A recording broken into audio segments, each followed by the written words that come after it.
Fala galera, tudo bem com vocês? Nos últimos dias, o coreano durante uma de suas lives comentou sobre o fim do Olimpo, que era o seu projeto com Tichinha e outros streamers, que chegou a ter um time no VCB. E durante essa conversa, ele falou que a situação com o time foi uma das coisas que mais o deixou triste no projeto. Não, pior que a cartinha não me estressou não, velho.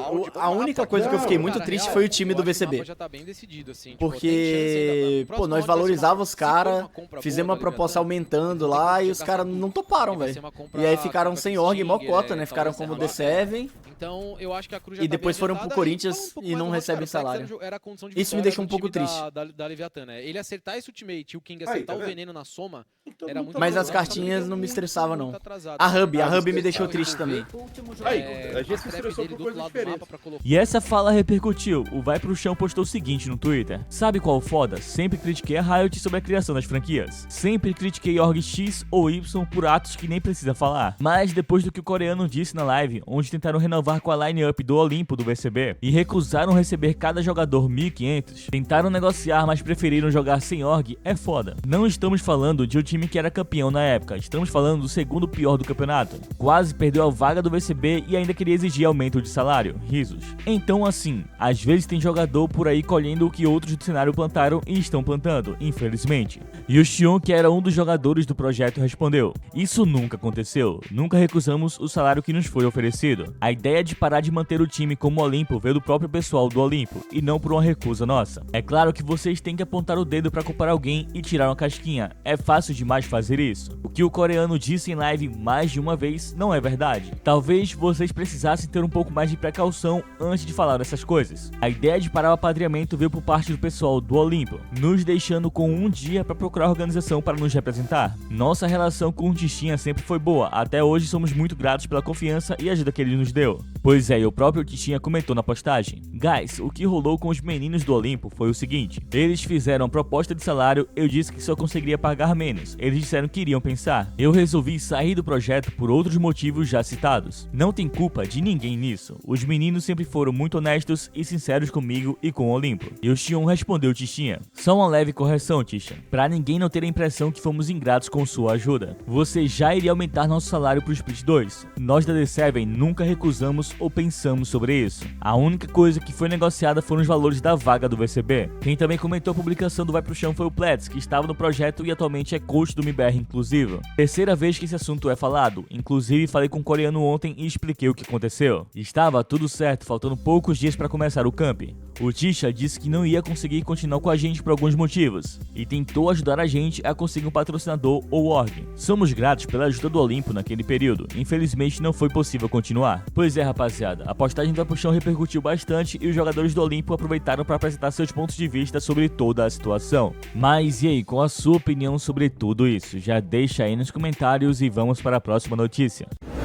Quer ter a chance de ganhar um PC Gamer ou 15 mil reais no Pix? Você pode participar por apenas 15 centavos, além de prêmios instantâneos de 100 reais no Pix, que fazem o prêmio total chegar a 25 mil reais. O sorteio vai acontecer dia 8/8 e é totalmente regulamentado pela Loteria Federal. O link vai estar aqui na descrição. O VCB está sendo palco de grandes polêmicas com relação a salários. Há algumas semanas atrás, tivemos a notícia de que os jogadores da Sagaz estariam sofrendo com contratos abusivos e estariam sendo coagidos pela organização. E algumas semanas depois, tivemos o comunicado oficial da Gamers Club, afirmando que a Sagaz estaria sendo expulsa do VCB, devido a quebras de cláusulas do acordo de participação de times. Porém, o VCT atualizado postou mais um exposed de outra organização, dessa vez da TBK, que tem o Vini Slaud no seu elenco. A página postou o seguinte: denúncia: jogadores da TBK sofrem com desacordos e falta de pagamento por parte da organização. Os jogadores da equipe da TBK, que atualmente disputa o VCB, vêm enfrentando uma série de problemas graves, envolvendo falta de pagamentos e descumprimento de acordos por parte da organização. Segundo relatos, os jogadores receberam apenas R$500 em 2025, referentes a um suposto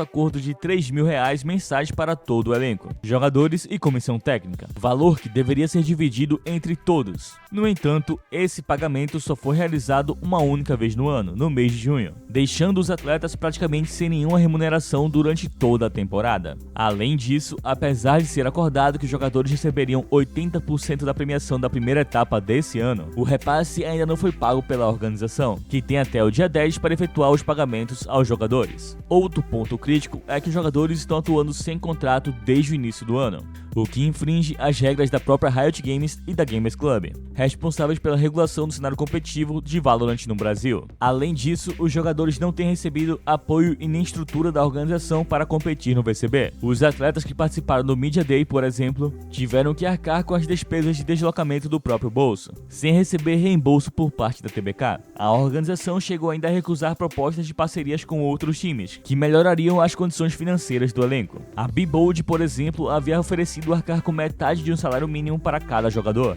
contanto que a TBK arcasse com o restante, mas a proposta foi recusada pela organização. Pois é, galera, a situação tá bastante complicada lá no VCB. Diversas organizações com problemas de salário. Quando a Riot anunciou a liberação de casas de apostas para as organizações do Tier 1, uma das promessas é que isso impactaria no Tier 2, trazendo aumento de premiações, criação de novos torneios, entre outras coisas. Então temos que esperar para ver se essas coisas realmente vão chegar no Tier 2. E o pior, se vão chegar a tempo de salvar um cenário que está praticamente abandonado e falido. Mas é isso, deixe a sua opinião sobre isso aí nos comentários e vamos para a próxima notícia. O mercado noturno está ativo no Valorant, e se você está pensando em comprar as skins que estão em promoção, o ideal é recarregar seus Valorant Points com gift card e ainda ganhar cashback em todas as suas compras. E o melhor lugar para isso é no reidoscoins.com.br. No último episódio do Plat Chat, os casters gringos fizeram um ranking dos 10 maiores jogadores de todos os tempos do Valorant, e teve 2 brasileiros no top 10, saca só. Number 9 on the list. A greater player than Leo, according to Plat Chat. Number 9 greatest of all time is Sassy, who won a Masters and a Champions. The community ranked at 14th, not valuing that perhaps as heavily as us on the show, but had a let me give Wyatt's molding out of control. Bro. Wait, Are you molding it? Which direction are you molding in? yeah, up or down? Yeah. He's got to be higher. Okay. Are we all for right. real? No. I think this is about wait. right.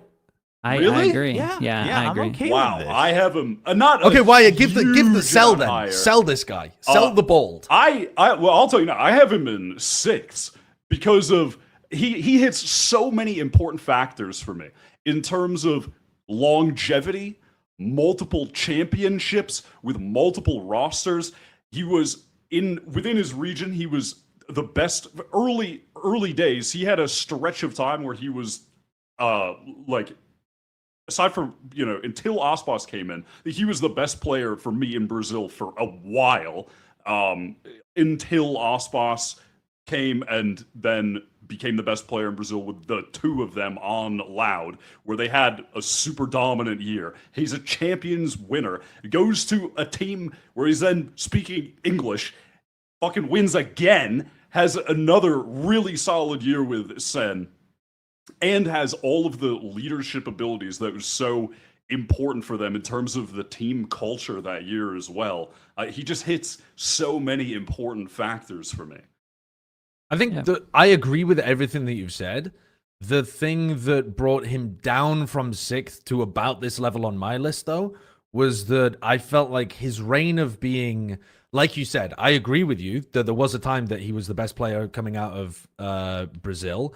And even in 2022, you could have argued for him. I think, my memory's a little bit hazy on this, but I think he was one of the players in the debate for MVP of the champs that they won. He was. Right. Yes. Yeah. So he was like, I remember him being phenomenally good at that event and that year as a whole, actually. So it's not like he fell off in 2022, but those 2 years of him being fantastic, then what followed from there was not really too much because of him, but a lot of role changing, a lot of reduction in terms of impact over the following year. 2023 was a real like slump year for him, which again was just because Sen was so like messed up, really. And then I thought even when he won afterwards, he wasn't in any way providing that same level of impact he was back in 2022. There's no argument that he was like an MVP candidate in the Madrid trophy. He was an incredibly important piece of the puzzle, and now we're maybe seeing like the behind the scenes stuff that he contributed so massively to team culture as well. But in terms of like actual in-server impact, it was a much either weaker player or higher level of competition 2 years on from the fact. Yeah, I see what you're saying. He in that run with Loud a couple years ago, he was still one of the highest fragging players on his team, which he wasn't on the Sen team. But then he added other layers to himself as a competitor that were equally as valuable to that team's success as opposed to what he was bringing on Loud with the firepower in addition to everything else. But yeah, I don't hate number 9. I'm more mad at the community one. I think 14 is 14, fucking incredible. yeah. 14's low, yeah. 14 is crazy. Because I think the thing that is like really important for me is something that I kind of changed up was like multiple metas, multiple teams. I think if you did it multiple metas, multiple teams, that's like a big standout for me as well. And he won with 2 teams and he looked good with 3 teams if we're including Vikings because he was probably their highest fragger as well. So for me, it's like it's 2 teams where he won and then 3 teams where he looked good and one of their better players. So. The top 10 greatest players of all time. Number 2, Aspas. The fan favorite Aspas nearly tops our list. The community did pick him as the best player of all time, the greatest player of all time. Out of 4,574 total submissions, Aspas was picked 3,889 times. Bro, that's a confusing stat. 15% of you didn't pick Aspas at all on your list. How do 4,578 of you what kind not of bongs have you been suffocating on over there? That's all the people picking Carpe only. It has to be. 15% of people are picking Carpe only. I had to get rid of those submissions, unfortunately. It actually did skew the results, so sorry, Carpe botters. I think let's go through all of the reasons why Aspas would be in the greatest of all time conversation, because absolutely I think he's gonna be someone that all of us considered for the number 1 spot, if not put him at the number 1 spot. So Wyatt, as the historic Brazil and Aspas Glazer, yep, give me the Aspas take for GOAT. The take for GOAT, I think it's actually undisputed that he's the best duelist in the history of the game in terms of consistency, achievement, coming from a region that did not have the depth of talent compared to other regions initially, yet the 5-man team of Loud, with him leading it as their star upcoming player, was able to dominate in 2022 against a team that had a player in Ye on the hottest run any player's ever been on in Valorant. And they were able to beat those guys, win champs, and from there has maintained that level of consistency into this year. We saw, for the first time ever, he had a bad tournament. The first time, I mean, you could point to like some other, like maybe what was it, Tokyo, the one where when how much do you want to put that on him versus team decision as to how they want to use him? You could try to argue either way, but much like we were saying about Durka, those are blips on an otherwise flawless streak, and I think Aspas is just one step above in terms of how much he's brought to these teams, how much he's brought to multiple different teams. Like, if you want to compare his journey to Durka, and this isn't to discredit Durka, but he has played with the best IGL in the game for 5 years, building systems around him. And you have Aspas, who, again, came from a region with less talent. Sanhok, obviously one of the GOAT IGLs, but then goes to Lev, crazy international team, drops ridiculous numbers with them last year. And now, yes, I know obviously Toronto happened, but now builds his own fucking team with challengers players from Brazil and Verno, and is able to have them as a top 3 America's team and get these guys to their first event with an org that had no success in Americas up until this point. Like, he's just done so much in his career and has been so consistent the entire time outside of a couple moments here or there.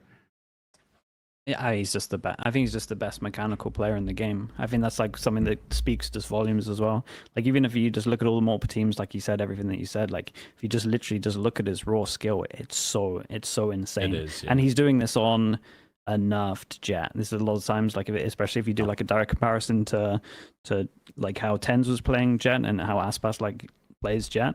Like the Jet's completely different from when like Aspas plays him. So it's impressive what he does, and yeah, he just makes non-teams look like they can win shit, which is crazy. He's just one of the most impactful players we've seen. Yeah. He is a monster of a player. Pois é, o ranking conta com votos da comunidade e dos próprios casters. O top 10 ficou dessa maneira, com o Chronicle em primeiro, e o top 20 ficou dessa maneira que vocês estão vendo aí na tela. Os únicos brasileiros no ranking realmente foram o Saci e o Aspas. Mas e aí, o que acharam do ranking? O que vocês mudariam? Já deixem aí nos comentários. Aquele abraço, até o próximo vídeo.